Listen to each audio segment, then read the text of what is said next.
الحمد للہ والصلاة والسلام علی رسول اللہ وعلی آلہ وصحبہ وموالا۔ محترم بھائیوں اور دینی بہنوں، السلام علیکم ورحمۃ اللہ وبرکاتہ۔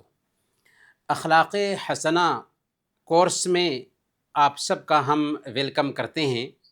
آج اخلاق حسنہ میں سے امانت جیسے اخلاق کے بارے میں ہم جانیں گے کہ امانت کیا ہے، امانت کی جامعیت کیا ہے، امانت کی کیا کیا شکلیں ہوتی ہیں، امانت دار لوگوں کے قصے بھی سنیں گے اور ہم جانیں گے کہ کیسے اپنے اندر امانت کی صفت پیدا کریں اور کیسے ہم اپنے بچوں کے اندر بھی یہ صفت پیدا کریں۔ تو میرے بھائیوں اور دینی بہنوں، اسلام اپنے فالوورز کی یہ تربیت کرتا ہے کہ وہ اچھے اخلاق کے مالک بنیں۔ اسلام یہ چاہتا ہے کہ ایک مسلمان حساس مسلمان بنے، جس کا ضمیر زندہ ہو، جو سچائی کو پہچانتا ہو، اور اسلامی تعلیمات کا مقصد ہی یہی ہے کہ مسلمان دیانتدار بنے، ذمہ داریاں ادا کرنے والا بنے، اپنی ذمہ داری کو فرض اور ڈیوٹی سمجھ کر کے نبھائے۔ اسی لیے اسلام امانت داری کو ہر مسلمان کے لیے لازم ٹھہراتا ہے اور دھوکہ اور خیانت سے دور رہنے کی تاکید کرتا ہے۔ میرے بھائیوں اور دینی بہنوں، اصل میں امانت ہے کیا چیز؟ امانت یہ خیانت کی اپوزٹ ہے، اور امانت یہ لفظ امن سے نکلا ہے، جس کے معنی ہوتے ہیں نفس کا پرسکون ہونا، نفس سے ڈر کا نکل جانا۔ اور شریعت کی اصطلاح میں اگر امانت کی تعریف کریں تو اس کی تعریف کی جاتی ہے کل مفترض علی العباد اداؤہ من حقوق الخالق والمخلوق۔ کیا مطلب یہ ہے کہ ہر وہ حق جس کی ادائیگی بندوں پر لازم ہے، ضروری ہے، نیسیسری ہے، چاہے اس کا تعلق بندوں کے حق سے ہو، چاہے اس کا تعلق رب کے خالق کے حق سے ہو۔ اس سے کیا پتہ چلا؟ اس سے پتہ یہ چلا کہ امانت جو ہم لفظوں میں بول دیتے ہیں کہ یہ چیز امانت ہے، بس اتنا ہی نہیں ہے، بلکہ اس کا تعلق اللہ کے حق سے بھی ہے اور بندوں کے حق سے بھی ہے۔ اس کی کیا جامعیت ہے ہم اس کو آگے جانیں گے، لیکن بروقت ہم جانتے ہیں امانت کی کیا اہمیت ہے ہماری زندگی میں۔ میرے بھائیوں، امانت ہر مذہب کی بنیاد ہے، اخلاق حسنہ کی کنجی ہے، انسانی سماج کے لیے بے حد ضروری ہے، ہر انسان کے لیے شرف اور مرتبے کی چیز ہے۔ بادشاہ ہو یا رعایا ہو، کاریگر ہو یا تاجر ہو، ملازم ہو یا کسان ہو، امیر ہو یا غریب ہو، بڑا ہو یا چھوٹا ہو، استاذ ہو یا شاگرد ہو، مرد ہو یا عورت ہو، ہر انسان کے لیے امانت ضروری ہے۔ یہ کامیابی کا راز ہے، ترقی کی کنجی ہے، سعادت کا سرچشمہ ہے۔ اسی لیے اسلام ہمیں امانت دار بننے کی تاکید کرتا ہے۔ اللہ تعالیٰ نے فرمایا ان اللہ یأمرکم ان تؤدوا الامانات الی اہلہا۔ اللہ تعالیٰ تمہیں حکم دیتا ہے کہ امانتوں کو امانت والوں کے حوالے کر دو۔ یہ آیت کریمہ حضرت عثمان بن طلحہ رضی اللہ تعالیٰ عنہ کے متعلق اتری، کیونکہ حضرت عثمان بن طلحہ رضی اللہ تعالیٰ عنہ خانہ کعبہ کی کنجی کے ذمہ دار تھے۔ جب اللہ کے نبی صلی اللہ علیہ وسلم نے مکہ کو فتح کیا تو عثمان بن طلحہ رضی اللہ تعالیٰ عنہ کو بلایا اور ان کو یہ کنجی تھماتے ہوئے کہا کہ یہ امانت تیرے پاس ہی رہے گی۔ اور آج تک الحمدللہ سعودی حکومت بھی عثمان بن طلحہ رضی اللہ تعالی عنہ کے خاندان کے اندر ہی اس چابی کو رکھے ہوئی ہے۔ تو یہ امانت ہے کہ امانت دار تک اس کی امانت پہنچائی جائے۔ امانت کی اتنی اہمیت ہے کہ اللہ تعالیٰ نے اس کو بہت زیادہ اہمیت دیا، یہاں تک کہ اللہ تعالیٰ فرمایا والذین هم لاماناتهم وعہدهم راعون، کہ اللہ کے نیک بندے وہ ہوتے ہیں جو امانتوں کی پابندی کرتے ہیں اور اپنے وعدے کو پورا کرتے ہیں، اور اللہ تعالیٰ نے خیانت سے منع کرتے ہوئے کیا فرمایا؟ یا ایھا الذین آمنوا لا تخونوا اللہ والرسول وتخونوا اماناتکم، کیا ایمان والو اللہ اور اس کے رسول سے خیانت نہ کرو اور اپنی امانتوں میں جان بوجھ کر خیانت مت کرو۔ بلکہ اللہ کے نبی صلی اللہ علیہ وسلم نے فرمایا کہ جس کے اندر امانت نہیں اس کے اندر ایمان نہیں، گویا کہ ایمان کی نفی کی گئی ایسے انسان سے جو امانت ادا نہیں کرتا۔ لا ایمان لمن لا امانت له، جس کے اندر امانت نہیں اس کے اندر ایمان نہیں۔ اسی لیے تو نفاق کی صفت ایک بیان کی گئی ہے کہ منافق جو ہوتا ہے وہ امانت میں خیانت کرتا ہے۔ آیت المنافق ثلاث اذا اؤتمن خان، منافق کی 3 پہچانیں، اس میں سے ایک کیا ہے کہ جب اس کے پاس امانت رکھی جائے تو وہ خیانت کر جائے۔ انبیاء کرام کی زندگی کو آپ دیکھیں گے تو انبیاء کرام کی زندگی میں امانت کی صفت کوٹ کوٹ کر پائی جاتی ہے۔ اللہ تعالیٰ نے سورہ الشعراء میں حضرت نوح، حضرت ہود، حضرت صالح، حضرت لوط، حضرت شعیب، ان سارے انبیاء کے بارے میں فرمایا کہ ان سارے انبیاء نے اپنی قوموں سے کیا کہا؟ انی لکم رسول امین، میں تم سب کی طرف بھیجا گیا امانت دار رسول ہوں۔ گویا کہ امانت نبیوں کی خاص صفت ہے۔ وحی کا پیغام لانے والے جبریل امین کے بارے میں اللہ تعالیٰ نے کیا فرمایا کہ روح امین، اللہ تعالیٰ نے ان کو روح امین کا لقب دیا۔ اور اللہ کے نبی صلی اللہ علیہ وسلم کی سیرت کا اگر آپ اسٹڈی کریں گے تو آپ کو پتہ چلے گا کہ نبی بننے سے پہلے کفار مکہ آپ کو 2 ناموں سے یاد کرتے تھے، ان میں سے ایک الصادق ہے اور ایک الامین ہے، نہایت ہی سچے اور نہایت ہی امانت دار۔ آپ کی امانت داری اس قدر مشہور تھی کہ صلح حدیبیہ کے بعد جب ابو سفیان ہرقل کے دربار میں جاتے ہیں اور ہرقل ابو سفیان کو بلا کر کے اللہ کے نبی صلی اللہ علیہ وسلم کے بارے میں بہت سارے سوالات کرتا ہے، تو ان میں سے ایک سوال ہرقل نے پوچھا تھا، میں نے تجھ سے پوچھا کہ کیا وہ دھوکہ دیتا ہے تو تو نے کہا کہ وہ دھوکہ نہیں دیتا، وَكَذَلِكَ الرُّسُلُ لَا تَخْدِرُ، ایسے ہی رسول ہوتے ہیں جو دھوکہ نہیں دیتے۔ گویا کہ رسول امانت دار ہوتے ہیں، خائن نہیں ہوتے، دھوکہ دینے والے نہیں ہوتے۔ اور خانہ کعبہ کی جب تعمیر ہو رہی تھی تو تعمیر جب مکمل ہو گئی اور حجر اسود کو اس کی جگہ پر رکھنے کی باری آئی تو سارے قبائل جھگڑ پڑے تھے۔ اس وقت ایک سمجھدار آدمی نے کہا کہ جو کوئی بھی کعبہ میں سب سے پہلے صبح صبح دیکھا جائے گا اسی کو ہم فیصلہ کرنے والا مانیں گے۔ جب دیکھا گیا تو سب سے پہلے اللہ کے نبی صلی اللہ علیہ وسلم وہاں حاضر تھے۔ جب دیکھا تو کیا کہا؟ ھذا محمد رضینہ، کہ یہ محمد ہے، ہم ان کے فیصلے سے راضی، یہ امین ہیں۔ چنانچہ اللہ کے نبی صلی اللہ علیہ وسلم نے بہت ہی بہتر فیصلہ کیا اور اس فیصلے سے سب کے سب راضی ہو گئے۔ ہجرت کے موقع سے بھی دیکھیں گے کہ اللہ کے نبی صلی اللہ علیہ وسلم کے گھر کی گھیرا بندی کی جا چکی ہے، دشمن تلوار سونتے ہوئے آپ کے گھر کے آس پاس ہیں، لیکن اللہ کے نبی صلی اللہ علیہ وسلم کو فکر ہے ان امانتوں کی جو دشمنوں نے آپ کے پاس رکھا تھا، یہاں تک کہ حضرت علی رضی اللہ تعالیٰ عنہ کو سلا دیتے ہیں اپنے بستر پر اور تاکید کرتے ہیں کہ یہ مکہ والوں کی امانتیں ان کے حوالے کر کے آ جانا۔ تو اس قدر امانت کا پاس و لحاظ رکھتے تھے اللہ کے نبی صلی اللہ علیہ وسلم۔ بلکہ اللہ کے نبی صلی اللہ علیہ وسلم نے یہاں تک کہا کہ اد الامانۃ الی من ائتمنک ولا تخن من خانک، کہ جس نے تیرے پاس امانت رکھی ہے اس کی امانت ادا کرو، اور جس نے تیرے ساتھ خیانت کیا اس کے ساتھ خیانت مت کرو۔ کفار مکہ نے خیانت کیا، اللہ کے نبی صلی اللہ علیہ وسلم اس کی امانت ان کے حوالے کر رہے ہیں۔ تو امانت کا اتنا پاس و لحاظ رکھنا ہے کہ جو ہمارے ساتھ خیانت کرتا ہے اس کے ساتھ بھی ہم خیانت نہیں کر سکتے بلکہ امانت کا پاس و لحاظ رکھیں گے۔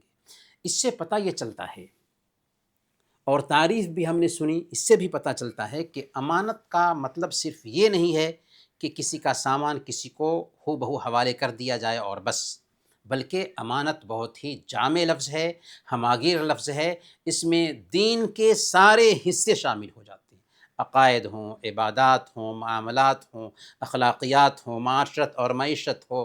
اسی لیے امام قرطبی رحمۃ اللہ علیہ بیان فرماتے ہیں کہ الامانت تعم جمیع وظائف الدین، امانت دین کے سارے وظائف کو شامل ہے۔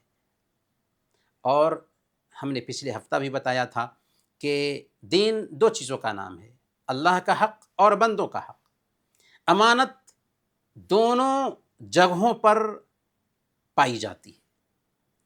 اسی لیے اگر آپ سورہ الاحزاب کی آیت نمبر 72 پہ غور کریں گے تو آپ کو سمجھ میں آئے گا کہ امانت کتنا جامع لفظ ہے۔ اللہ تعالیٰ نے فرمایا انا عرضنا الامانۃ علی السماوات والارض والجبال فابین ان یحملنها واشفقن منها وحملها الانسان انه کان ظلوما جہولا۔ ہم نے امانت کو آسمانوں اور زمین پر، پہاڑوں پر پیش کیا، لیکن سب نے اسے اٹھانے سے انکار کر دیا، اس سے ڈر گئے، مگر انسان نے اسے اٹھا لیا، انسان بڑا ہی ظالم ہے۔ یہ کون سی امانت تھی جسے اللہ تعالیٰ نے آسمان پر، زمینوں پر اور پہاڑوں پر پیش کیا؟ یہ اللہ تعالیٰ کے احکامات کی امانت ہے۔ اللہ تعالیٰ نے جن چیزوں کا حکم دیا ہے اور جن چیزوں سے روک دیا ہے ان کو برتنے کی امانت تھی۔ چنانچہ آسمان، زمین، پہاڑ ڈر گئے کہ ہم سے نہیں ہو پائے گا، لیکن انسان نے اس ذمہ داری کو اپنا لیا۔ اللہ نے فرمایا انہ کان ظلوما جہولا، انسان بڑا ظالم اور جاہل ہے، یعنی انسان اپنی جان پر ظلم کرنے والا، اپنے رب اور اللہ کی شریعت اور امانت کو صحیح طریقے سے برتنے والا نہیں تھا، اسی لیے اس نے نادانی برتی۔ میرے بھائیوں، اس سے پتہ یہ چلتا ہے کہ امانت بہت ہی جامع لفظ ہے۔ سب سے پہلے توحید امانت ہے اور شرک خیانت ہے۔ اللہ کی ذات کو یکتا جانا جائے کہ اللہ کے علاوہ کوئی مشکل دور کرنے والا نہیں، ضرورت پوری کرنے والا نہیں۔ شرک سے بچا جائے کیونکہ شرک خیانت ہے، اور اس سے بڑھ کر خیانت کیا ہوگی کہ اللہ تعالیٰ جو نعمتیں دے رہا ہے ان نعمتوں کو پاتے ہوئے، ان نعمتوں میں پلتے ہوئے اللہ تعالیٰ کی عبادت کی بجائے کسی اور کی عبادت کی جائے، اللہ تعالیٰ کے سامنے سر ٹیکنے کی بجائے کسی اور کے سامنے سر ٹیکا جائے، جو خود محتاج ہوئے دوسروں کا، بھلا اس سے مدد کا مانگنا کیا۔ میرے بھائیوں اور دینی بہنوں، عبادات بھی امانت ہے، ساری عبادتیں امانت ہیں۔ وضو امانت ہے، غسل امانت ہے، نماز امانت ہے، روزے امانت ہے، حج امانت ہے، زکوٰۃ امانت ہے، قربانی امانت ہے، نذر و نیاز امانت ہے، رکوع اور سجدہ امانت ہے، یہ سب امانتیں ہیں۔ اللہ تعالیٰ نے ہمیں ان کی ادائیگی کا جیسے حکم دیا ہے ویسے ہی ہمیں ادا کرنا ہے۔ اگر ان میں کسی طرح سے کوتاہی کی تو ہم امانت میں خیانت کرنے والے ٹھہریں گے۔ یہاں تک کہ اذان بھی امانت ہے۔ اللہ کے نبی صلی اللہ علیہ وسلم نے فرمایا المؤذن مؤتمن، مؤذن لوگوں کا امانت دار ہے، وہ اس بات کا پابند ہے کہ وقت پر اذان دے تاکہ لوگ وقت پر نماز پڑھیں، وقت پر روزے رکھیں۔ اخلاقیات بھی امانت ہیں، اخلاق کے جتنے بھی حصے ہیں سب امانت میں شامل ہیں۔ سچائی ہو، وفاداری ہو، نیکی ہو، صلہ رحمی ہو، بردباری ہو، سخاوت ہو، صبر ہو، شرم و حیا ہو، بھائی چارگی ہو، یہ ساری کی ساری چیزیں امانت ہیں۔ اور اس کے اپوزٹ جھوٹ، دھوکہ، رشتہ کاٹنا، چغلی، غیبت، بے شرمی، یہ سب کے سب خیانت ہے۔ قتل خیانت ہے، زنا خیانت ہے، جادو خیانت ہے، چوری خیانت ہے، غیبت، چغلی، بہتان، حسد، جلن، کینہ، کپٹ، یہ سب کے سب خیانت ہے۔ کاروباری معاملات کو دیکھیں تو لین دین امانت ہے۔ خرید و فروخت میں جائز طریقے سے خرید و فروخت کریں، یہ امانت ہے۔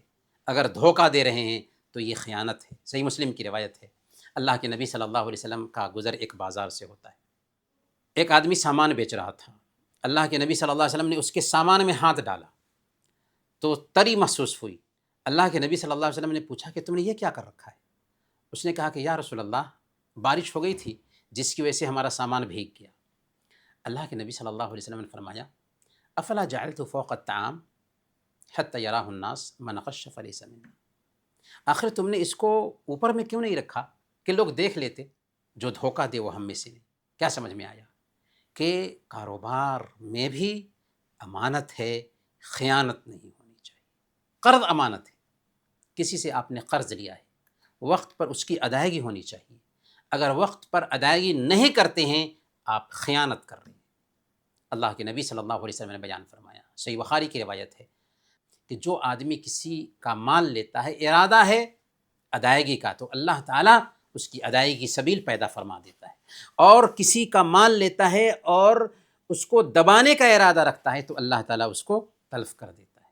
تو قرض بھی امانت ہے. یہاں تک کہ مال جو ہمیں ملا ہوا ہے یہ جہاں ایک طرف نعمت ہے وہیں دوسری طرف امانت بھی ہے.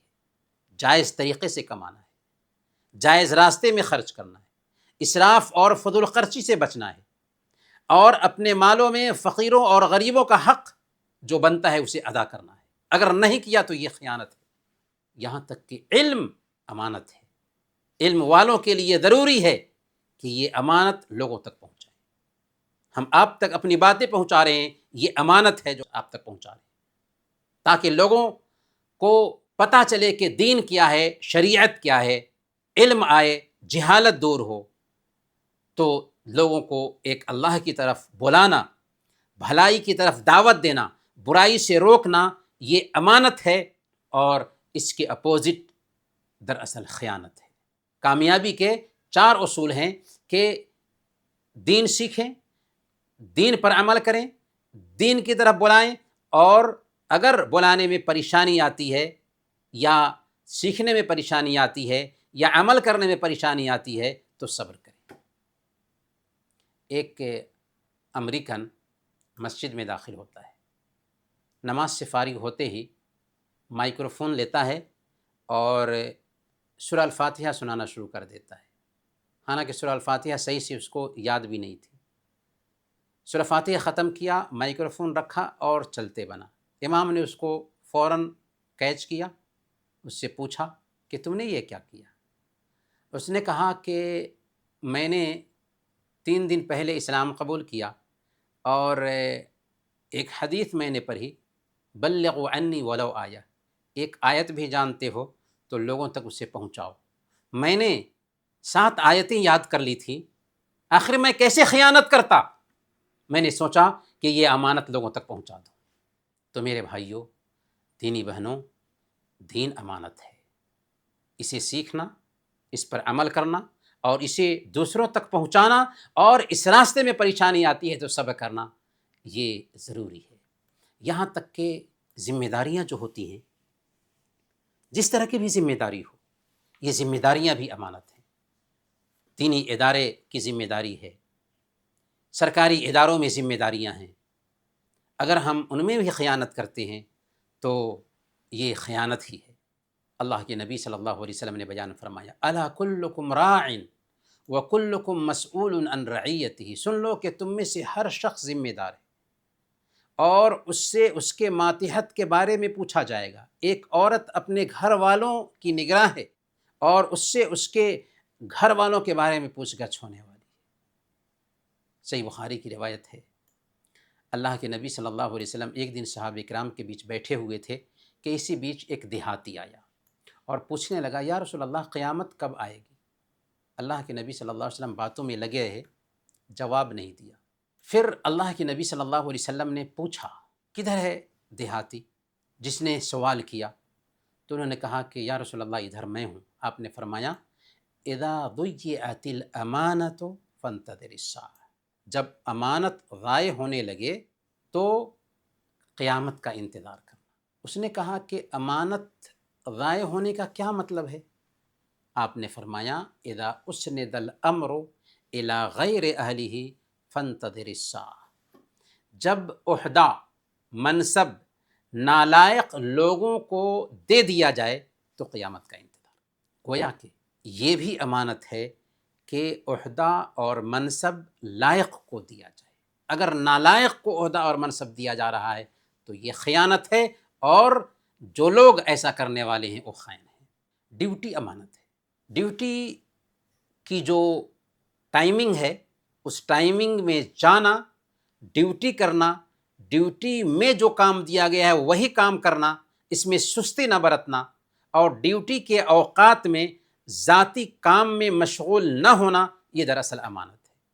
اگر ڈیوٹی میں کٹوتی کر رہے ہیں، جھوٹ بول کر کے چھٹی لے رہے ہیں، یا ڈیوٹی کے وقت میں ذاتی کام کر رہے ہیں، تو یہ دراصل ہم خیانت کر رہے ہیں، اور جتنی ہم نے خیانت کی اتنے پیسے بھی ہمارے لیے ناجائز ہو جائیں گے۔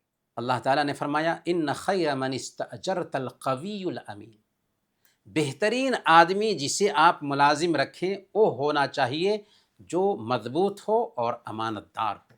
امانت نہیں کسی کے پاس تو وہ ملازم ہونے کا حق نہیں رکھتا۔ یہاں تک کہ ہمارے جو جسم میں اعضاء و جوارح ہیں، یہ سارے اعضاء و جوارح بھی امانت ہیں۔ اللہ تعالیٰ نے یہ اعضاء اس لیے دیے ہیں کہ ان کا صحیح استعمال ہو۔ اگر ہم نے ان اعضاء کا استعمال صحیح نہیں کیا تو کل قیامت کے دن یہی اعضاء ہمارے خلاف گواہی دیں گے۔ الیوم نختم علی افواہہم وتکلمنا ایدیہم وتشہد ارجلہم بما کانوا یکسبون، آج ہم ان کی زبان پر مہر ڈال دیں گے، ان کے ہاتھ بات کریں گے، ان کے پیر بولیں گے ان چیزوں کے بارے میں جو کچھ بھی وہ کیا کرتا تھا۔ تو کل قیامت کے دن جب اعضاء و جوارح بندے کے خلاف بات کریں گے تو کیا کہے گا بندہ، کیا کہے گی بندی؟ تیری تباہی اور بربادی ہو، تجھے ہی لذت پہنچانے کے لیے ہم نے یہ سب کیا تھا۔ صحیح مسلم کی یہ روایت ہے، تجھے ہی لذت پہنچانے کے لیے ہم یہ سب کیے تھے اور تو ہی ہمارے خلاف ہو گئے۔ تو میرے بھائیوں، دینی بہنوں، یہ سارے کے سارے اعضاء ہمارے پاس امانت ہیں۔ ان اعضاء کو امانت کے طور پر استعمال کرنا ہے۔ آنکھ کا استعمال جائز طریقے سے ہونا چاہیے۔ ناجائز چیز دیکھنے میں آنکھ کا استعمال ہوا، یہ آنکھ کے ساتھ خیانت ہے۔ کان کا استعمال اللہ کی کتاب سننے میں کیا جائے، اچھی باتیں سننے میں کیا جائے۔ اگر کان سے غلط باتیں سنتے ہیں، ٹوہ میں لگتے ہیں، تو یہ خیانت ہے۔ صحیح بخاری کی روایت ہے، اللہ کے نبی صلی اللہ علیہ وسلم نے بیان فرمایا من استمع الى حدیث قوم وهم له کارہون او یفرون منہ صب فی اذنہ الآنک یوم القیامہ، جو آدمی کسی گروہ کی باتوں کی طرف کان لگائے، یعنی چھپ کر کے سننے کی کوشش کرے جبکہ وہ ناپسند کرتے ہوں کہ ان کی بات سنی جائے، تو کیا سزا ہے؟ قیامت کے دن ایسے آدمی کے کانوں میں پگھلا ہوا سیسا ڈالا جائے۔ اللہ، تو اس کان کی امانت کو ہمیں سمجھنا ہے۔ ہاتھ امانت ہے، ہاتھ سے ناجائز چیزیں نہ پکڑے۔ زبان امانت ہے، زبان سے غلط باتیں نہ بولیں۔ اگر ہم نے زبان سے غلط باتیں بولا، غیبت کی، چغلی کھائی، جھوٹ بولا، گالی دی، تو ہم نے زبان سے خیانت کیا۔ تو ان سارے اعضاء و جوارح کی امانت یہ ہے کہ ان کو صحیح کاموں میں استعمال کرنا ہے۔ خیانت یہ ہے کہ رب کی نافرمانی میں ان اعضاء و جوارح کو استعمال کرنا ہے۔ اور اگر ہم نے ایسا کیا تو کل قیامت کے دن یہی اعضاء و جوارح ہمارے خلاف خیانت کی گواہی دیں گے۔ عزت و آبرو بھی امانت ہے۔ حضرت ابی بن کعب رضی اللہ تعالیٰ عنہ کہتے ہیں کہ امانت یہ ہے کہ ایک عورت اپنی شرمگاہ کی حفاظت کی امین ہے، ایک عورت کی عزت بھی امانت ہے۔ ہمارے پاس اولاد ہے، یہ اولاد بھی ہمارے پاس اگر نعمت ہے تو دوسری طرف امانت بھی ہے۔ ان کے حوالے سے اگر ہم نے کوتاہی کی تو ہم خائن ہو کر کے اللہ کے پاس حاضر ہوں گے۔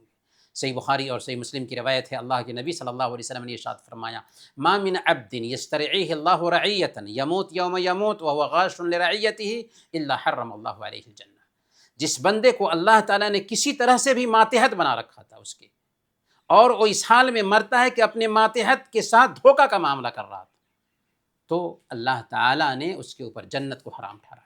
ہم اپنے بچوں کے حوالے سے اس بات کی تو فکر مند ہوتے ہیں کہ ہمارے بچے اچھا کھائیں، اچھا پانیں، لیکن اس بات کے لیے فکر مند نہیں ہوتے کہ ان کو اچھی تربیت ملے۔ یہ خیانت ہے۔ اور ہم خائن ہو کر کے اللہ کے پاس حاضر ہوں گے اگر ہم نے بچوں کی اس امانت کو نہیں سمجھا تو۔ بیوی امانت ہے ایک شوہر کے پاس۔ حجۃ الوداع کے موقع سے اللہ کے نبی صلی اللہ علیہ وسلم نے صحابہ کرام کو خطاب کرتے ہوئے کہا تھا، فاتقوا اللہ فی النساء فإنکم اخذتمہن بأمان اللہ، عورتوں کے بارے میں اللہ سے ڈرو کہ تم نے ان کو اللہ کی امان اور اس کے عہد کے ساتھ تم نے اپنے قبضہ میں لیا ہے۔ اس لیے اپنی بیوی کی تربیت کرنا، دین سکھانا، دین پر قائم رکھنا اس کی ذمہ داری ہے۔ یا ایھا الذین آمنوا قوا انفسکم واہلیکم نارا، اے ایمان والو اپنے آپ کو اور اپنے گھر والوں کو جہنم کی آگ سے بچاؤ۔ اگر بچاتے ہیں تو امانت ادا کرتے ہیں، ورنہ خیانت کے مرتکب ہوں گے۔ ہمارے پیاروں اور عزیزوں کی جان بھی ہمارے پاس امانت ہے۔ حضرت ام سلیم رضی اللہ تعالی عنہا کے قصہ پہ غور کیجئے، صحیح بخاری میں یہ قصہ آیا ہے۔ ایک مرتبہ ان کا ایک بچہ تھا، بیمار پڑ جاتا ہے، ان کے شوہر گھر پر نہیں تھے، حضرت ابو طلحہ رضی اللہ تعالی عنہ، بچہ وفات پا جاتا ہے اور بچے کو ڈھانک کر کے رکھ دیتی ہیں، اپنے محلے میں سارے لوگوں کو کہہ دیتی ہیں کہ بچہ کی وفات کی خبر میرے شوہر کو کوئی نہ دے، میں خود بتاؤں گی۔ چنانچہ شوہر آتا ہے، استقبال کرتی ہیں، ان کے لیے کھانا بناتی ہیں، اور جب شوہر پوچھتے ہیں کہ بچہ کیسا ہے، کیونکہ بچہ بیمار تھا، کہا ہو اسکن ما کان، پہلے سے زیادہ سکون میں ہے، کیونکہ وفات پا چکا ہے۔ بتایا نہیں لیکن شوہر کو کہ وفات پا چکا ہے۔ کھانا بنایا، کھانا شوہر کو پیش کیا، شوہر کھانا کھا لیتا ہے، بناؤ سنگھار کیا، یہاں تک کہ جب اچھے لباس میں، اچھی خوشبو میں شوہر نے دیکھا تو جسمانی تعلق بھی قائم ہو گیا۔ ایک وقت گزرنے کے بعد، رات کا جب اکثر حصہ گزر گیا، تو بیوی کہتی ہے اپنے شوہر سے کہ اگر کوئی آدمی کسی کے پاس میں امانت رکھتا ہے اور وہ امانت رکھنے والا اپنی امانت واپس لے کر کے جائے تو کیا امانت رکھنے والے کو کوئی تکلیف ہوگی؟ ابو طلحہ رضی اللہ تعالیٰ عنہ نے کہا کہ نہیں، امانت دوسرے کی تھی، وہ لے کر گیا تو کیا حرج ہے۔ تب حضرت ام سلیم نہایت ہی صبر کرنے والی عورت کہتی ہیں تو پھر ہمارے پاس ہماری اولاد بھی اللہ کے پاس سے امانت تھی، اللہ نے اس کو واپس بلا لیا ہے، چلیے تجہیز و تکفین کا انتظام کیجیے۔ اللہ اکبر، کیسی خاتون ہے یہ، آئیڈیل عورت ہے جو ہمارے سماج میں ایسی آئیڈیل عورتیں ہونی چاہیے۔ اللہ کے نبی صلی اللہ علیہ وسلم کے پاس حضرت ابو طلحہ رضی اللہ تعالیٰ عنہ جاتے ہیں، اللہ کے نبی صلی اللہ علیہ وسلم کو سارا ماجرا سناتے ہیں۔ اللہ کے نبی صلی اللہ علیہ وسلم دعا دیتے ہیں، بارک اللہ لکما فی لیلتکما، اللہ تعالیٰ تمہاری اس رات میں برکت عطا فرمائے۔ اللہ تعالیٰ اسی رات کی برکت سے ایک بچہ دیتا ہے اور اللہ تعالیٰ پھر ان کے گھر کو آباد کر دیتا ہے۔ میرے بھائیوں، اسرار بھی امانت ہے۔ اللہ کے نبی صلی اللہ علیہ وسلم بیان فرماتے ہیں، اذا حدث الرجل بالحدیث ثم التفت فہی امانہ، جب ایک آدمی کوئی بات کہتا ہے اور جدا ہوتا ہے تو یہ بات سننے والوں کے لیے امانت بن جاتی ہے۔ تو اپنے بھائیوں کے راز کی حفاظت کرنی چاہیے۔ ایک دن کی بات ہے، حضرت ام سلیم رضی اللہ تعالی عنہ جن کا قصہ آپ نے سنا، انہوں نے اپنے بیٹے حضرت انس کو اللہ کے نبی صلی اللہ علیہ وسلم کی خدمت میں دے دیا تھا۔ مدینہ آنے کے بعد لوگوں نے اپنی اپنی چیزیں اللہ کے نبی صلی اللہ علیہ وسلم کو تحفہ دینے کی کوشش کی، حضرت ام سلیم نے اپنا بیٹا ہدیہ کر دیا تھا، خدمت میں دے دیا تھا کہ میرا بیٹا آپ کی خدمت کرے گا۔ ایک دن انس آتے ہیں، ام سلیم پوچھتی ہیں کہاں تھے؟ کہا کہ اللہ کے نبی صلی اللہ علیہ وسلم کے کام کے لیے گیا تھا۔ پوچھا کون سا کام تھا؟ کہا کہ یہ اللہ کے نبی صلی اللہ علیہ وسلم کا راز ہے۔ کیا کہا؟ کہا کہ یہ اللہ کے نبی صلی اللہ علیہ وسلم کا راز ہے، میں نہیں بتا سکتا۔ ام سلیم رضی اللہ تعالیٰ عنہ کہتی ہیں لا تخبر بسر رسول اللہ صلی اللہ علیہ وسلم، ہاں بیٹا، اللہ کے نبی صلی اللہ علیہ وسلم کے راز کو کسی سے شیئر مت کرنا۔ ایک زمانہ گزرنے کے بعد حضرت انس رضی اللہ تعالیٰ عنہ اپنے شاگرد سے کہہ رہے تھے کہ میں نے اپنی ماں کو بھی نہیں بتایا یہ راز، نہ ہی کسی اور سے بتایا، اگر میں نے بتایا ہوتا تو تمہیں بھی بتا دیتا۔ تو راز کی حفاظت کرنی چاہیے۔ یہاں تک کہ ازدواجی تعلقات جو بنتے ہیں یہ بھی شوہر بیوی کے بیچ امانت ہے، یہ امانت اگر باہر جاتی ہے تو خیانت ہے۔ اللہ کے نبی صلی اللہ علیہ وسلم نے صحیح مسلم کی روایت کے مطابق بیان فرمایا، ان من اعظم الامانۃ عند اللہ یوم القیامہ الرجل یفضی الی امرأته وتفضی الیہ ثم ینشر سرها، کہ سب سے بڑی خیانت یہ ہے کہ شوہر بیوی ایک دوسرے سے ملے اور اس راز کو باہر میں دوسروں سے شیئر کرے۔ مشورہ امانت ہے۔ اللہ کے نبی صلی اللہ علیہ وسلم بیان فرماتے ہیں المستشار امان، جس سے مشورہ لیا جائے وہ امین ہے۔ کوئی آدمی آپ کے پاس آتا ہے، فلاں کے پاس رشتہ لگ رہا ہے، آپ کیا بتاتی ہیں، آپ کیا کہتے ہیں؟ آپ کی ذمہ داری بنتی ہے کہ اگر وہ رشتہ مناسب ہے تو آپ بتائیے، اگر رشتہ مناسب نہیں ہے وہاں غیبت نہیں ہے، کیونکہ یہاں خیر خواہی ضروری ہے، لہذا بتائیے کہ وہ رشتہ مناسب نہیں ہے۔ کوئی کام کرنا چاہتا ہے، کوئی آپ سے مشورہ لینے کے لیے آیا ہے، آپ مشورہ دے سکتی ہیں تو صحیح مشورہ دیجئے، اگر غلط مشورہ دیتے ہیں تو آپ خائن ہیں، اللہ کے پاس خائن بن کر کے آئیں گے۔ خازن امانت دار ہوتا ہے، جس کو کسی چیز کی امانت دی جاتی ہے اور حفاظت پر اس کو طے کیا جاتا ہے، وہ بھی امانت دار ہے۔ اور اس کی فضیلت کیا ہے؟ اللہ کے نبی صلی اللہ علیہ وسلم نے صحیح بخاری اور صحیح مسلم کی روایت کے مطابق بیان فرمایا الخازن المسلم الامین الذي ينفذ ما امر به فيعطيه كاملا موفرا طيبة به نفسه فيدفعه الى الذي امر له به احد المتصدقين۔ وہ امانت دار مسلمان خزانچی جو اسے جو کچھ بھی دیا گیا اس پر وہ عمل کرتا ہے، پھر حقدار کو پورے طور پر خوش دلی سے وہ حق پہنچا دیتا ہے، تو اس کو صدقہ کرنے والوں کے جیسے صدقہ کرنے کا ثواب ملے گا۔ مطلب کیا ہوا؟ ایک آدمی خزانچی ہے، خازن ہے، اس کے پاس امانت رکھی گئی تھی، اس نے امانت کو صحیح طریقے سے برتا، اس میں ایک روپیہ بھی استعمال نہیں کیا، اور پھر ذمہ داروں تک یا جہاں جہاں خرچ کرنا تھا وہاں وہاں پہنچایا، تو اللہ کے نبی صلی اللہ علیہ وسلم نے کہا کہ اگرچہ اس میں اپنا پیسہ اس نے نہیں ڈالا تھا لیکن اس کو بھی صدقہ دینے والوں کا ثواب ملے گا۔ دینی بھائیوں اور دینی بہنوں، اس مختصر بیان سے اندازہ لگ گیا ہوگا کہ امانت کس قدر جامع ہے، تبھی تو آسمان نے، زمین نے، پہاڑ نے اس بوجھ کو اٹھانے سے انکار کر دیا تھا۔ آج ہماری حالت یہ ہو چکی ہے کہ زندگی کے ہر میدان میں امانت نہیں دکھتی لیکن خیانت ہی خیانت دکھائی دیتی۔ عقائد ہوں، عبادات ہوں، معاملات ہوں، اخلاقیات ہوں، معاشرت اور معیشت ہو، زندگی کا کوئی بھی ایسا شعبہ نہیں جہاں امانت صحیح طریقے سے دکھائی دیتی ہو الا من رحم ربی۔ مسلمان ہونے کا دعویٰ کرنا تو بہت آسان ہے، لیکن اسلام اور ایمان کی مانگ کو زندگی میں اتارنا مشکل ہے۔ علامہ اقبال نے کہا تھا چمی گویم مسلمانم بلرزم کہ دانم مشکلات لا الارا۔ جب میں کہتا ہوں کہ میں مسلمان ہوں تو کانپ اٹھتا ہوں، کیونکہ میں جانتا ہوں کہ لا الہ الا اللہ، اللہ کے سوا کوئی معبود برحق نہیں، کہنے کی ذمہ داریاں کیا ہیں اور اس کی گہرائی کیا ہے۔ دینی بھائیوں اور بہنوں، آئیے ہم کچھ واقعات سنتے ہیں امانت کے، تاکہ ان واقعات کی روشنی میں ہم بھی اپنے آپ کو امانت دار بنا سکیں، اور اگر کوئی کمی اور کوتاہی پائی جاتی ہے تو اسے دور کر سکیں۔ صحیح بخاری کی روایت ہے، حضرت ابو ہریرہ رضی اللہ تعالیٰ عنہ بیان فرماتے ہیں اللہ کے نبی صلی اللہ علیہ وسلم نے بیان فرمایا، یہ پیارے نبی صلی اللہ علیہ وسلم کا بیان کیا ہوا قصہ ہے۔ ایک آدمی نے کسی دوسرے آدمی سے زمین خریدی، زمین خریدنے والے کو زمین میں سونا کا تھیلا ملا، زمین خریدنے والا دورہ گیا زمین بیچنے والے کے پاس اور کہا کہ مجھے آپ کی زمین میں جو میں نے آپ سے خریدی ہے سونا کا تھیلا ملا ہے، میں نے آپ سے زمین خریدا ہے، سونا نہیں خریدا، اس لیے یہ سونا آپ اپنے پاس رکھیے۔ زمین بیچنے والے نے کہا میں نے زمین بیچ دی تو زمین میں سے اگر کچھ نکلتا ہے تو وہ میرا نہیں ہوا، وہ آپ ہی کا ہوا۔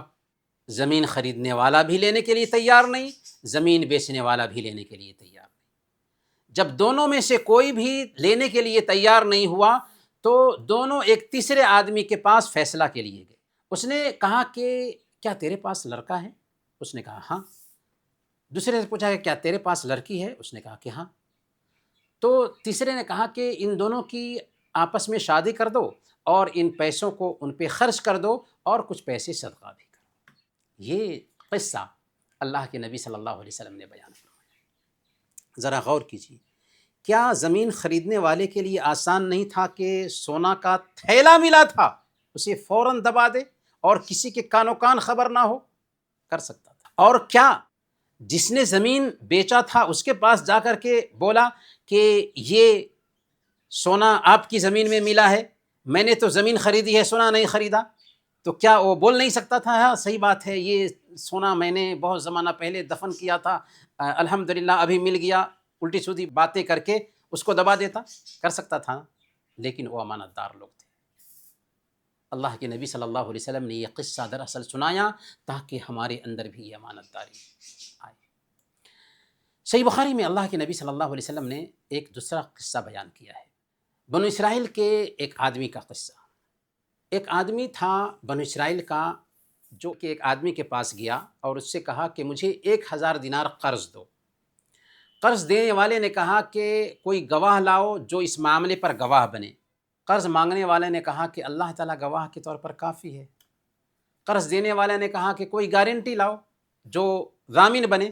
اس نے کہا کہ اللہ تعالیٰ ضامن کے طور پر کافی ہے۔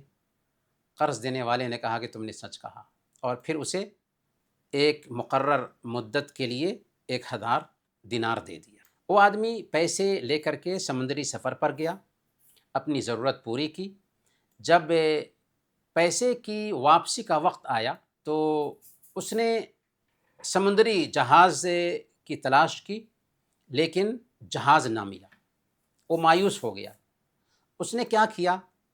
لکڑی کا ایک شہتیر لیا، اندر سے اس کو کھوکھلا کیا، اس میں 1000 دینار رکھا اور ایک خط لکھا اور اس کو اچھی طرح سے بند کر کے اس خط کو اسی کے اندر ڈال دیا اور سمندر کے پاس آ کر کے سمندر سے خطاب کرتا ہے، اے اللہ تو جانتا ہے کہ میں نے فلاں سے 1000 دینار قرض پر لیا تھا، اس نے مجھ سے ضامن مانگا تو میں نے کہا کہ اللہ تعالیٰ ضامن کے طور پر کافی ہے، اس نے گواہ مانگا تو میں نے کہا کہ اللہ تعالیٰ گواہ کے طور پر کافی ہے، تو وہ مجھ سے راضی ہو گیا اور رقم دے دی۔ اب ادائیگی کا وقت آیا ہے، تو جانتا ہے کہ مجھے سواری نہیں مل رہی ہے، لہذا میں یہ لکڑی تیرے حوالے کر رہا ہوں، تو اسے پہنچا دے۔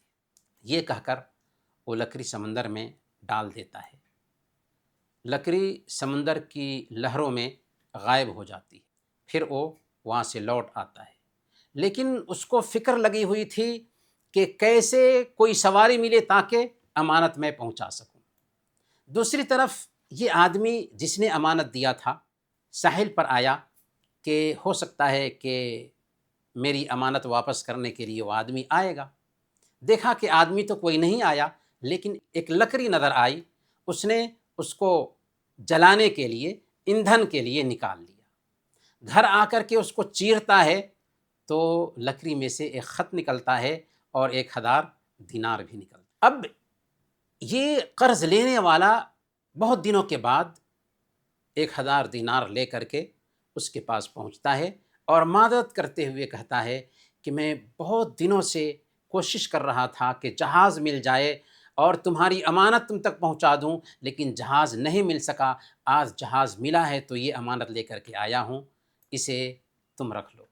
قرض دینے والے نے پوچھا کیا تم نے میری طرف کچھ بھیجا تھا؟ اس نے جواباً کہا میں بتا نہ رہا ہوں کہ اس سے پہلے مجھے جہاز ملا ہی نہیں۔ قرض دینے والے نے مسکراتے ہوئے کہا یقیناً اللہ تعالیٰ نے تمہاری طرف سے وہ رقم ادا کر دی جو تم نے اس شہتیر میں بھیجا تھا۔ اب یہ 1000 دینار لو اور بخیریت گھر واپس چلے جاؤ۔ دیکھا جب اخلاص ہوتا ہے تو کیسے اللہ تعالیٰ امانت کو ادا کرتا ہے۔ آج بہت سارے لوگوں کا یہ حال ہوتا ہے کہ امانت میں خیانت کرتے ہیں اور امانت کو صحیح طریقے سے ادا نہیں کرتے۔ امام ابن الجوزی رحمۃ اللہ علیہ نے صفت الصفوہ میں یہ واقعہ نقل کیا ہے کہ حضرت ابن عمر رضی اللہ تعالیٰ عنہ مدینہ کے ایک علاقے سے گزر رہے تھے۔ ایک چرواہے کو دیکھا۔ ابن عمر رضی اللہ تعالیٰ عنہ نے اس سے کہا کہ ایک بکری بیچو۔ اس چرواہے نے کہا کہ یہ بکری ہماری نہیں ہے۔ کہا کہ مالک سے کہہ دینا کہ جانور نے کھا لیا ہے۔ تو اس نے آسمان کی طرف سر اٹھاتے ہوئے کہا فَإِنَّ اللَّهَ، مالک کو تو ہم بہانہ بنا سکتے ہیں لیکن اللہ کہاں ہے، اس سے کیسے بچ سکتے ہیں؟ یہ سننا تھا کہ حضرت ابن عمر رضی اللہ تعالیٰ عنہ نے مالک کا پتہ لگایا اور اس کو خرید کر کے اسے آزاد کر دیا کہ اس بندے کے اندر اللہ کی نگرانی کا احساس ہے۔ حضرت عمر فاروق رضی اللہ تعالیٰ عنہ کے بارے میں خود آتا ہے کہ ایک مرتبہ رعایا کی خبرگیری کے لیے مدینہ میں گشت کر رہے تھے کہ تھک کر کے ایک گھر کا سہارا لے کر کے آرام کرنے کے لیے بیٹھتے ہیں تو ایک گھر سے آواز آتی ہے بیٹی اٹھو اور دودھ میں پانی ملا دو۔ بیٹی نے کہا کہ امی جان کیا آپ کو پتہ نہیں ہے کہ امیر المؤمنین نے دودھ میں پانی ملا کر کے مکس کر کے بیچنے سے منع کیا ہے؟ اس نے کہا کہ ابھی پگلی نہ امیر المؤمنین دیکھ رہے ہیں نہ ان کا منادی دیکھ رہا ہے۔ بچی نے کہا اگر امیر المؤمنین نہیں دیکھ رہے ہیں تو اللہ کہاں ہے، اس سے ہم کیسے بچ سکتے ہیں؟ حضرت عمر فاروق رضی اللہ تعالی عنہ نے یہ جو کچھ بھی ماجرا ہوا تھا سن لیا تھا، کل ہو کر کے گھر کا پتہ لگایا، بچی کنواری تھی، اس بچی سے اپنے بیٹے عاصم کی شادی کر دی، یہاں تک کہ اسی لڑکی کی نسل سے حضرت عمر بن عبدالعزیز رحمۃ اللہ علیہ پیدا ہوتے ہیں۔ میری بہنوں، عرض کرنا یہ ہے کہ امانت بہت بڑی چیز ہے، واقعات بہت سارے ہیں، اگر ہم بیان کرنے لگیں تو بہت وقت نکل جائے گا، لیکن اب ہم آتے ہیں یہ جانتے ہیں کہ آخر ہمارے اندر امانت کیسے پیدا ہوگی۔ سب سے پہلے نمبر پر اپنے ایمان کو مضبوط کریں اور اللہ کی نگرانی کا احساس دل میں پیدا کریں۔ ایک دکاندار تنہائی میں دودھ میں پانی ملانے سے بچے گا اگر اس کے دل میں اللہ کی نگرانی کا احساس ہوگا، اگر اس کے دل میں یہ احساس ہوگا کہ ہمارا عمل ریکارڈ کیا جا رہا ہے، اگر اس کے دل میں یہ احساس ہوگا کہ ہمارے اعضاء و جوارح کل قیامت کے دن گواہی دیں گے، اگر اس کے دل میں یہ احساس ہوگا کہ یہ دھرتی بھی ہمارے خلاف گواہی دے گی۔ دوسرے نمبر پر اپنے نفس کو بری عادتوں سے پاک کرنے کی کوشش کریں اور اچھی عادتیں اس میں پیدا کرنے کی کوشش کریں۔ گویا کہ محنت کرنی ہے، کوشش کرنا ہے، نفس کو لگام دینا ہے، مجاہدہ کرنا ہے۔ والذین جاہدوا فینا لنہدینہم سبلنا، جو لوگ کوشش کرتے ہیں اللہ تعالیٰ ان کو راستہ دکھاتا ہے۔ اور تیسرے نمبر پر نیک لوگوں کے واقعات سنیں، کیسے اللہ والوں نے امانت کا پاس و لحاظ رکھا۔ انبیاء کی زندگی میں، صالحین کی زندگی میں ایسے بہت سارے قصے ہیں، ان قصوں کو سنتے ہیں، پڑھتے ہیں تو ہمارے اندر بھی امانت داری کا جذبہ پیدا ہوتا ہے اور خود میں ذمہ داری کا احساس پیدا کرے۔ ہر بہن، ہر بھائی یہ محسوس کرے کہ وہ اپنے فرائض کے بارے میں جواب دہ ہے۔ ایک ماں سمجھے کہ بچے ہمارے پاس امانت ہیں، ایک ٹیچر سمجھے کہ بچے ہمارے پاس امانت ہیں، ایک ملازم سمجھے کہ کام ہمارے پاس امانت ہے۔ ہر فرد اگر اپنی ذمہ داری محسوس کرے گا تو پوری سوسائٹی امانت دار بن جائے اور خیانت کے انجام پر تھے۔ امانت کا اپوزٹ خیانت ہے۔ اللہ تعالیٰ نے فرمایا وَمَن يَغْلُلْ يَأْتِ بِمَا غَلَّ يَوْمَ الْقِيَامَةِ، جو شخص خیانت کرے گا وہ خیانت کی ہوئی چیز کو قیامت کے دن لے کر کے آئے گا اپنے ساتھ۔ صحیح بخاری اور صحیح مسلم کی روایت میں اللہ کے نبی صلی اللہ علیہ وسلم نے اس کو بیان فرمایا کہ کیا کیفیت ہوگی۔ اللہ کے نبی صلی اللہ علیہ وسلم فرماتے ہیں اذا جمع اللہ الاولین والآخرین یوم القیامہ یرفع لکل غادر لواء فقیل هذه غدرۃ فلان ابن فلان، جب اللہ تعالیٰ پچھلوں کو اور اگلوں کو قیامت کے دن جمع کرے گا تو اس دن ہر خائن کے پیچھے ایک جھنڈا نصب کر دیا جائے گا جس پر لکھا ہوا ہوگا یہ فلاں بن فلاں کی غداریاں ہیں۔ دنیا میں غداریاں کی تھیں لیکن چھپ گئی یہ غداریاں، کل قیامت کے دن پیٹھ پیچھے جھنڈا ہوگا اور ساری خیانتیں سارے انسانوں کے بیچ میں جمع کر کے رکھی گئی ہوں گی اور لکھا ہوگا کہ یہ ساری خیانتیں فلاں بن فلاں کی ہیں۔ اس سلسلے میں صحیح بخاری اور صحیح مسلم کی ایک لمبی حدیث میں اللہ کے نبی صلی اللہ علیہ وسلم بیان فرماتے ہیں کہ بندہ خائن اللہ کے نبی صلی اللہ علیہ وسلم کے پاس آئے گا اور عرض کرے گا یا رسول اللہ اغثنی، اے اللہ کے نبی صلی اللہ علیہ وسلم میری مدد فرمائیے۔ اللہ کے نبی صلی اللہ علیہ وسلم صاف صاف جواب دے دیں گے، لا املک لک شیئا قد ابلغتک، میں آج تیرے لیے کسی چیز کا مالک نہیں، میں تیری کچھ بھی مدد نہیں کر سکتا، دنیا میں نے تجھے یہ بات پہنچا دی تھی۔ کیا یہ باتیں پہنچی یا نہیں پہنچی؟ اللہ اور اس کے رسول کا پیغام پہنچا یا نہیں پہنچا؟ پہنچ چکا ہے۔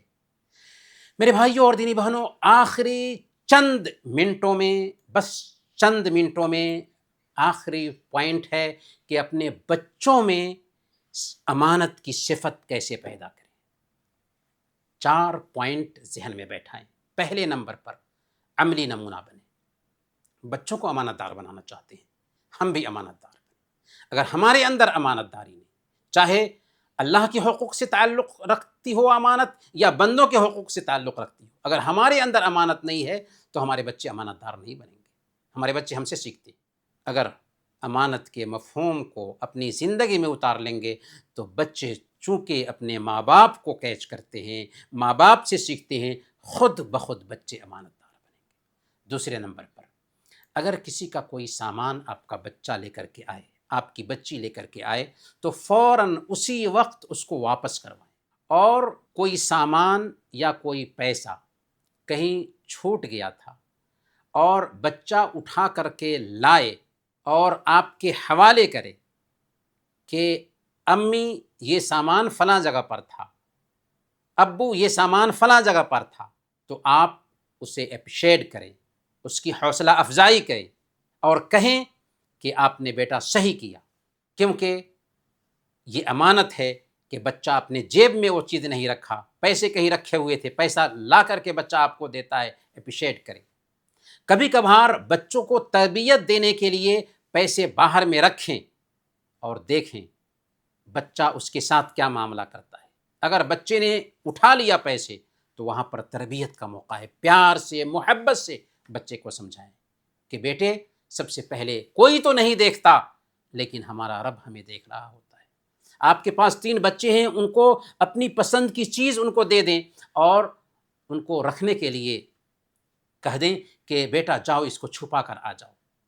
بچے چھپا کر کے آ جائیں گے۔ ان سے پوچھئے کہ ایسی جگہ چھپائے ہو جہاں کوئی نہیں دیکھ سکتا؟ سب کہیں گے ہاں میں نے ایسی جگہ چھپایا ہے جہاں کوئی نہیں دیکھ سکتا۔ وہاں پر آپ کہیں کہ بیٹا کوئی تو نہیں دیکھ رہا ہے لیکن اللہ تعالیٰ وہاں بھی دیکھ رہا تھا۔ تو اللہ کی نگرانی کا احساس ایسے بچوں کے اندر پیدا کر پائیں گے۔ تیسرے نمبر پر کہانیوں کا سہارا لیں۔ بچے کہانیوں سے متاثر ہوتے ہیں، انہیں ایسی کہانیاں سنائیں جن میں امانت داری کا پیغام دیا گیا ہو، خیانت سے روکا گیا ہو۔ اور آخری پوائنٹ یہ ہے کہ بچے کو یہ سکھائیں کہ گھر میں کوئی بھی چیز ہو استعمال کرنے سے پہلے پوچھ لیں۔ ابو کا موبائل ہو، امی کا موبائل ہو، اسے بھی استعمال کرنے سے پہلے ابو سے پوچھ لینا ہے، امی سے پوچھ لینا ہے، بغیر اجازت کے کوئی بھی چیز استعمال نہیں کرنی۔ بڑے بھائی کا کوئی سامان ہے، بڑی بہن کا کوئی سامان ہے، اجازت کے بغیر استعمال نہیں کرنا ہے۔ اس سے کیا ہوگا کہ امانت داری کا مفہوم بچوں کے ذہن میں پیدا ہوگا۔ برکیف یہ کچھ باتیں تھیں جو اس مناسبت سے پیش کی گئیں۔ اللہ تعالیٰ سے دعا کرتے ہیں کہ اللہ تعالیٰ ہم سب کو امانت کے صحیح مفہوم میں برتنے کی توفیق عطا فرمائیں اور ہم سب کو امانت دار بنائیں۔ آمین۔ وصلی اللہ علی نبینا محمد وعلی آلہ وصحبہ اجمعین۔